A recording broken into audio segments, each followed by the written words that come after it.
Soal nomor 1, Anda seorang guru di suatu sekolah yang ditunjuk kepala sekolah untuk menjadi penanggung jawab kegiatan pelepasan siswa. Nah, jadi di sini posisinya sebagai seorang guru yang ditunjuk sebagai penanggung jawab kegiatan pelepasan. Anda akan melakukan perubahan menggunakan pola pikir positif melalui pendekatan inquiry apresiatif. Nah, ini materi baru yang ada di guru penggerak ya Bapak Ibu ya. Jadi ada pendekatan inquiry apresiatif berbasis aset. Anda miliki waktu 4 minggu untuk mempersiapkan segala sesuatunya. Yang akan Anda lakukan pertama kali adalah, nah sekali lagi ini yang ditanyakan adalah yang akan kita lakukan pertama kali. Kalau kita ditunjuk sebagai penanggung jawab, berarti ya jelas kita adakan rapat koordinasi ya Bapak Ibu ya. Nah, yang mana yang rapat koordinasi?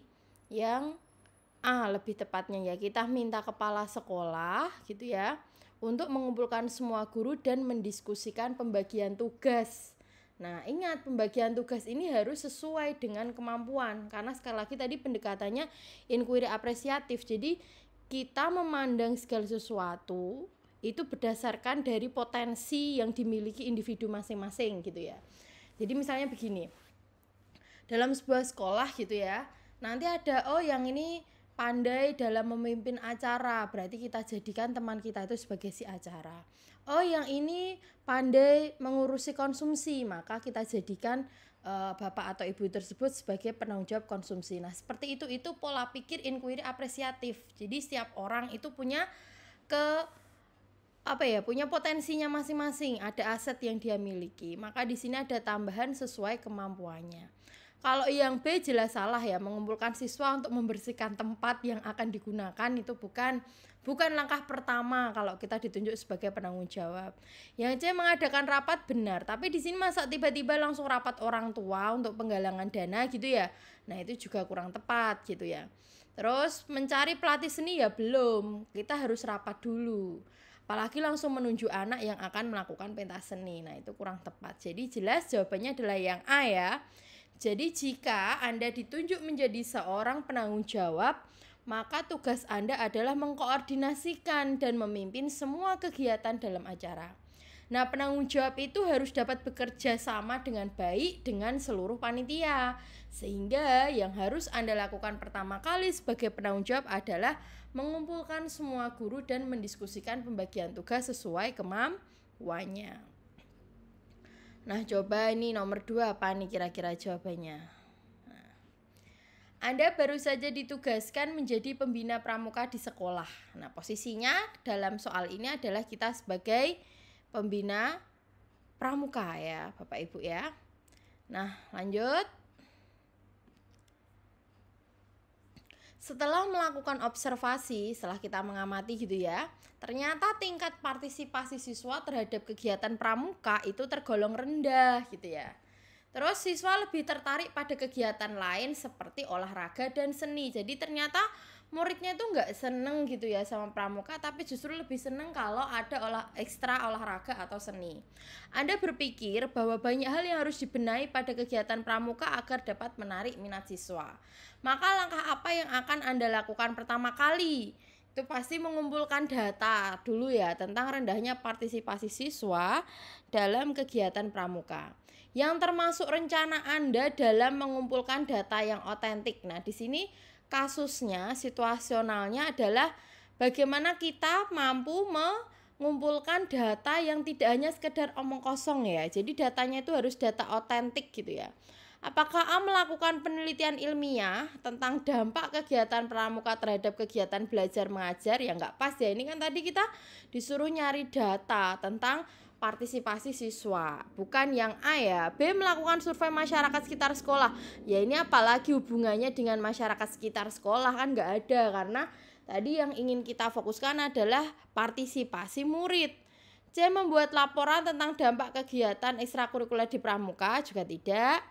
D membuat survei. Nah, ini survei dan wawancara kepada guru dan siswa. Jadi kita tanya sebenarnya apa sih yang dipengini oleh murid kita dan sejauh mana kompetensi gurunya gitu ya dalam mendesain atau merancang kegiatan pramuka. Ya, yang D ya, cara memperoleh data yang otentik, kita survei dan wawancara kepada guru dan siswa tentang minat ekstrakurikuler pramuka. Yang E juga enggak ya, membuat galeri foto kegiatan. Itu tidak cara mengumpulkan data yang otentik. Jadi jelas pada kasus ini beberapa teknik pengumpulan data itu adalah wawancara, kemudian observasi gitu ya, kuesioner, dan studi dokumentasi. Nah, setiap teknik itu memiliki karakteristik yang berbeda, sehingga memilih teknik yang tepat perlu mempertimbangkan jenis data yang akan dikumpulkan dan karakteristik responden. Nah, yang termasuk rencana pengumpulan data yang otentik pada kasus ini adalah pramuka ya, keaktifan pramuka itu membuat survei dan wawancara. Jadi ini situational judgment test terkait kasus ekstrakurikuler. Kita lanjut di nomor 3. Rosa selalu dapat mengerjakan tugas yang diberikan gurunya dan selalu dikumpulkan sesuai jadwal yang telah ditentukan. Bentar ya.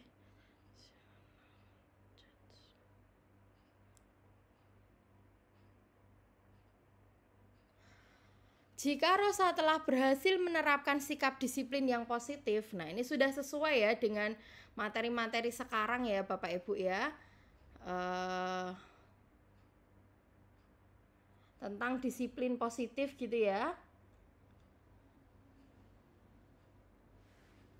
Maka motivasi yang paling tepat bagi Rosa dalam mengerjakan tugasnya adalah, nah ini yang ditanyakan tentang teori motivasi.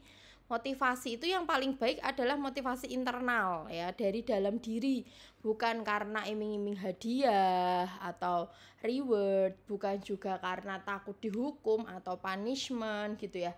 Tapi yang betul tentang motivasi ini yang paling tepat adalah motivasi dari dalam diri atau motivasi internal. Nah, di sini Rosa ingin menghargai dirinya sendiri. Nah, ini tepat ya, karena ini internal, dengan nilai-nilai yang dipercayanya dan menjadi pembelajar sepanjang hayat. Kalau yang ini karena pujian, berarti karena ada reward, teguran, takut adanya punishment gitu ya. Menghargai dirinya sendiri, oke, tapi di sini ingin dihargai oleh orang lain, berarti juga dari luar. Ingin mendapat penghargaan, itu juga reward ya. Berarti yang paling tepat, motivasi itu paling bagus adalah motivasi dari dalam diri seseorang ya. Seperti saat ini Bapak Ibu mau ikut ujian P3K gitu ya. Motivasi terbaik ya dari dalam diri. Sejauh mana Bapak Ibu ingin menghargai diri sendiri, terus ada nilai-nilai yang Bapak Ibu yakini bahwasanya kalau bersungguh-sungguh nanti pasti akan berhasil gitu ya. Maka karena nilai yang Bapak Ibu yakinilah itu nanti yang akan membawa kesuksesan Bapak Ibu gitu ya. Jadi kualitas kerja yang baik dan pemenuhan kewajiban seperti mengumpulkan tugas sesuai jadwal itu dapat dianggap sebagai bentuk penghargaan terhadap diri sendiri ya. Keterlibatannya dalam mengerjakan tugas dan ketaatannya terhadap jadwal mungkin tercermin dari keyakinannya dan pentingnya nilai-nilai yang dipercaya. Gitu ya Bapak Ibu. Baik, kita lanjut di nomor 4. Ranti adalah seorang guru di suatu sekolah. Salah satu siswa di kelasnya yang bernama Bisma sering tertidur pada saat ia mengajar. Bu Ranti lalu memutuskan untuk berbicara dari hati ke hati dengan Bisma. Dari pembicaraan tersebut, Bu Ranti mengetahui ternyata setiap malam itu Bisma harus membantu ibunya menyiapkan bahan-bahan yang akan dijual esok pagi. Bisma sebenarnya sudah merasa ingin berhenti dari sekolah agar dapat fokus membantu ibunya. Bu Ranti berusaha untuk membimbing dan menyemangati Bisma agar tidak berhenti sekolah. Ia menunjukkan kepada Bisma bahwa sebenarnya ia sangat baik dalam pelajaran seni dan olahraga, serta sangat terampil dalam berorganisasi. Berdasarkan cerita di atas, tindakan yang dapat Bu Ranti lakukan untuk membangun daya lenting Bisma. Nah, tadi Di soal ini tadi kan Bisma itu mau menyerah gitu ya Bapak Ibu ya. Kenapa? Karena dia tuh lebih pengen bantu ibunya daripada dia mau lanjut sekolah. Nah, maka bagaimana sih sebagai seorang guru kalau kita menulis seperti ini ya? Kebetulan ini pernah terjadi di teman saya, pernah sharing seperti ini Bapak Ibu. Jadi sampai gurunya itu datang ke rumah muridnya gitu ya untuk memberikan motivasi, terus dijelaskan bahwasanya ya lebih baik lanjut sekolah daripada putus sekolah karena yaitu malam hari membantu orang tuanya. Nah, maka cara membangun daya lenting Bisma ya harus Bisma lah yang kita apa? Yang kita motivasi, kita kuatkan Bisma tadi. Kalau ini berdiskusi dengan ibunya gitu ya, itu kurang tepat. Nah, ini juga berdiskusi dengan ibunya karena tadi fokus kita ingin apa? Membangkitkan si Bisma itu. Berarti kan antara B, C sama D ya. Nah, yang paling tepat adalah yang B, yaitu mengingatkan Bisma akan sumber kekuatan dari dalam dirinya. Jadi ini kita bangun potensi diri si Bisma tadi dari sekitarnya maupun yang diyakini dapat ia lakukan untuk bangkit dari kesulitan, gitu ya. Kalau yang C itu pendampingan psikologis oke, tapi lebih di situ fokusnya kok ke sumber dana gitu ya, itu juga tidak tepat. Yang D secara berkala melakukan supervisi itu juga bukan jalan keluar ya Bapak Ibu ya. Jadi sekali lagi memang untuk situational judgment test itu tidak ada materi atau apa ya teori yang harus kita hafalkan, tapi di sini memang sejauh mana kita itu harus bijak dalam mengambil sebuah keputusan ya Bapak Ibu ya. Maka di sini yang disebut daya lenting atau resilience ya, ini kalau Bapak Ibu pernah baca ada di materi di PMM itu ya tentang resilience gitu. Itu merupakan kemampuan seseorang untuk bertahan dan bangkit kembali dalam kondisi apapun. Nah, ini harus kita miliki.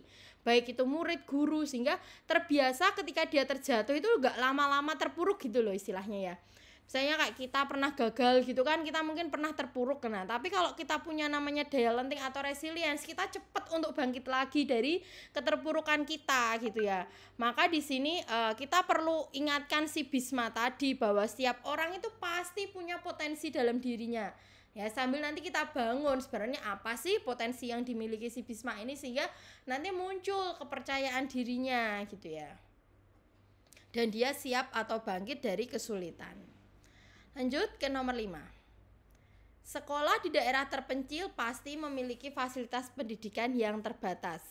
Para guru di sana memiliki harapan agar dapat menjalankan pendidikan yang membuat siswanya tidak merasa tertinggal. Dari narasi tersebut, hal yang perlu dilakukan guru untuk mengembangkan pendidikan di sekolahnya. Nah, di sini kasusnya adalah sekolahnya itu ada di daerah terpencil, ya, fasilitasnya terbatas. Maka apa sih yang harus dilakukan guru? Nah, ingat, kita harus terbiasa berpikir tadi namanya inquiry apresiatif ya atau asset based thinking. Jadi kita itu jangan memandang sesuatu dari masalah yang kita punya, tapi pandanglah sesuatu dari apa yang kita punya dan kita miliki. Jadi kita punya apa sih gitu ya? Kita punya potensi apa?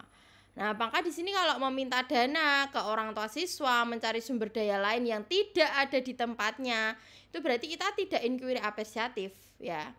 Menggunakan segala sumber daya yang ada, menggunakan segala sumber daya apa adanya, ini berarti hanya pasrah. Nah, inquiry apresiatif itu yang D, memanfaatkan segala sumber daya yang ada di kita, yang kita punya semaksimal mungkin, gitu ya. Saya gini Bapak Ibu, ada kan istilah merdeka belajar, guru merdeka. Nah, guru merdeka itu guru yang itu tadi di tengah kesulitan yang dia punya gitu ya, dia tetap merdeka dalam mengajar. Misalnya, saya di sekolah saya nggak ada LCD, saya adanya di sekitar lingkungan sawah gitu ya. Ya kita ajak murid kita gunakan lingkungan sebagai sumber bahan belajar. Gitu. Misalnya kalau sekolahnya dekat sama pasar ya kita gunakan apa sih aktivitas di pasar yang bisa dipelajari oleh murid kita. Nah, itu artinya kita sudah berpikir inquiry apresiatif ya. Kita berpikir berdasarkan aset yang kita punya. Jadi seorang guru yang profesional itu harus mampu menghadapi segala kendala yang ditemui dalam dunia pendidikan, termasuk masalah kurangnya sarpras gitu ya. Kita jangan pernah mengeluh kalau lah di sekolah saya kan nggak ada buku gitu ya, lah di sekolah saya kan nggak punya ini. Nah itu berarti Bapak Ibu belum merdeka dalam mengajar gitu ya. Nah, termasuk masalah kurangnya sarpras tadi, sebagai guru profesional itu guru harus dituntut kreatif sehingga siswa dapat tetap belajar mengemban pendidikan sebagaimana mestinya gitu ya. Salah satu hal yang dapat dilakukan guru adalah memanfaatkan segala sumber daya yang ada di sekitar sekolah semaksimal mungkin. 6. Pak Hartawan merupakan seorang guru. Di beberapa kesempatan ia mengajak siswa keluar sekolah sambil mengeksplorasi bentang alam yang ada di sekelilingnya. Meskipun terbatas dalam hal fasilitas sekolah, ternyata siswa itu tetap dapat memperoleh pelajaran dengan berbaur dalam kehidupan masyarakat di sekitar sekolah. Pertanyaannya, situasi di atas menunjukkan bahwa Pak Hartawan, A. mampu membuat senang murid, ya enggak ya. Yang B ya, mampu memaksimalkan. Nah, tadi sekali lagi memaksimalkan lingkungan sekitar meskipun fasilitas sekolahnya itu terbatas gitu ya. Jadi yang B. Nah, di sini seorang guru yang profesional itu harus mampu menghadapi segala kendala yang ditemui dalam dunia pendidikan, termasuk masalah kurangnya sarpras. Sebagai guru profesional, guru harus dituntut untuk kreatif sehingga siswa dapat tetap belajar mengemban pendidikan sebagaimana mestinya. Salah satu hal yang dapat dilakukan guru adalah memanfaatkan lingkungan sekitar ya, segala sumber daya yang ada di sekitar sekolah semaksimal mungkin. Kenapa opsi E tidak dipilih ya? Padahal opsi E itu memanfaatkan lingkungan sekitar gitu ya. Ya itu betul, nanti skornya 4 kalau Bapak Ibu pilih yang E. Tapi ada kata semaksimal mungkin di opsi B, maka kita pilih yang B. Nah kayak gitu loh, kita harus benar-benar jeli. Lanjut ke nomor 7 ya. Bapak Basno adalah seorang guru. Suatu waktu murid Pak Basno melakukan suatu penelitian sederhana yang menunjukkan bahwa musik itu ternyata berpengaruh terhadap tumbuh kembang tanaman. Murid-murid tersebut sangat semangat dengan hasil penelitian ini dan ingin menelitinya lebih lanjut. Namun, Pak Basno juga mengetahui bahwa waktu dan sumber daya yang ada di sekolah sangat terbatas.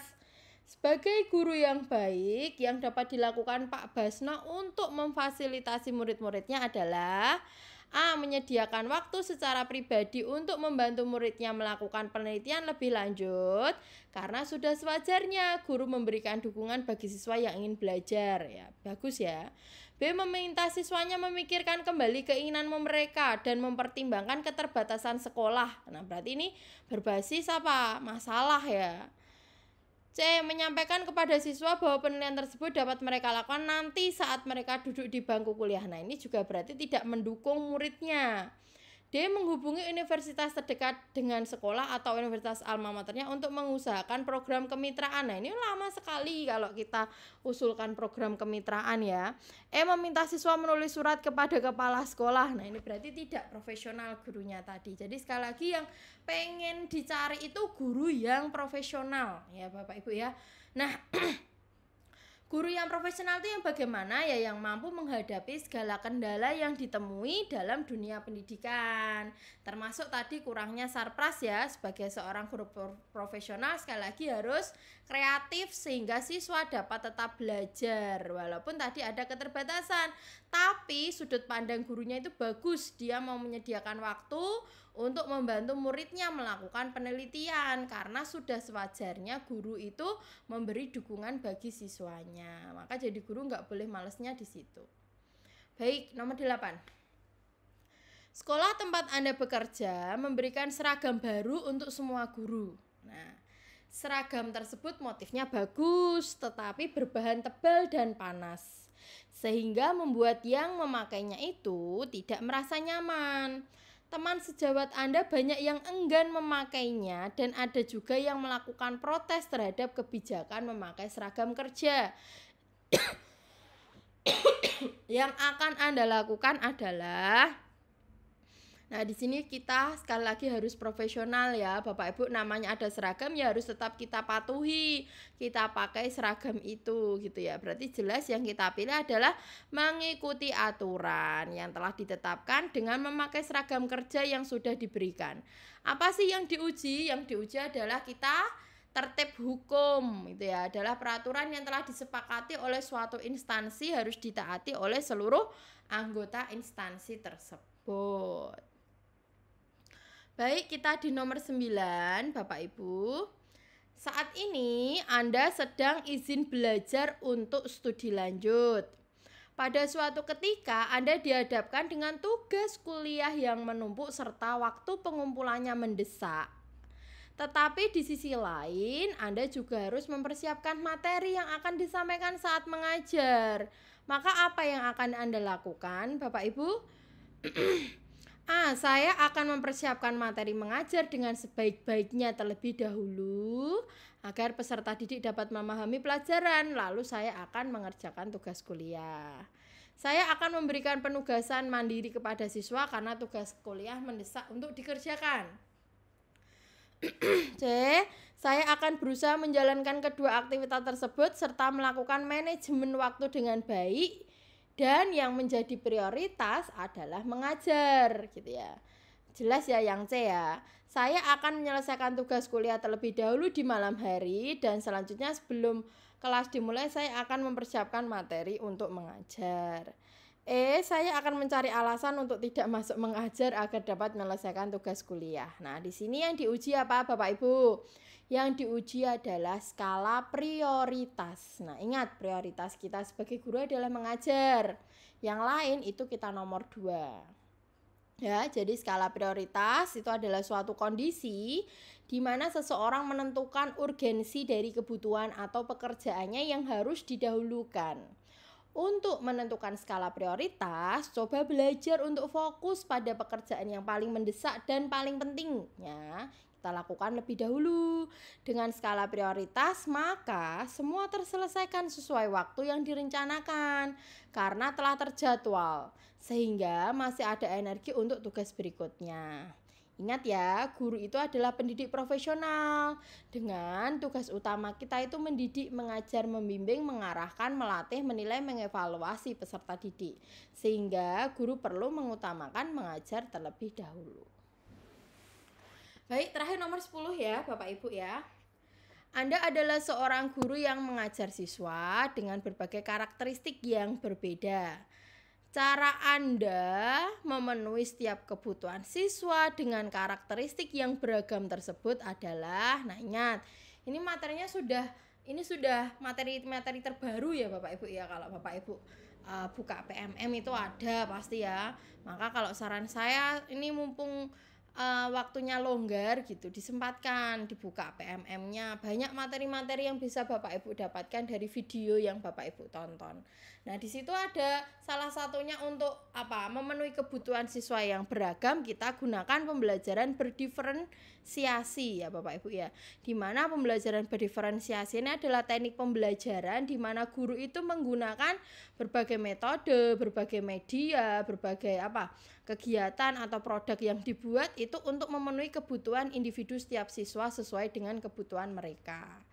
Nah, maka yang mana yang memenuhi kebutuhan, yang diferensiasi yang mana nih, opsi A sampai E gitu ya. A, mengajar dengan metode pembelajaran yang Anda rasa paling efektif. Nah, ini enggak tepat. Menggunakan metode pembelajaran yang sama untuk semua siswa, berarti ini enggak diferensiasi. C, menerapkan berbagai metode pembelajaran yang sesuai dengan karakteristik siswa. Nah, ini betul ya. Ini yang disebut pembelajaran berdiferensiasi. Jadi ingat, setiap individu itu unik Bapak Ibu, setiap murid itu unik dan kita memenuhi kebutuhan siswa gitu ya. Misalnya di dalam satu bab kita ngajar pakai cara-cara yang berbeda. Misalnya hari pertama kita pakai video, nanti hari kedua kita bisa pakai media IT gitu ya, kuis-kuis atau terus nanti bisa pakai lagu, bisa pakai media gambar, bisa pakai teks. Nah, itu berarti kita sudah memenuhi berbagai kebutuhan belajar murid kita. Itu ya Bapak Ibu. Baik, untuk pertemuan kali ini sudah saya bahas 10 nomor. Nanti selanjutnya kita bertemu lagi di hari Kamis ya Bapak Ibu. saya cukupkan terlebih dahulu.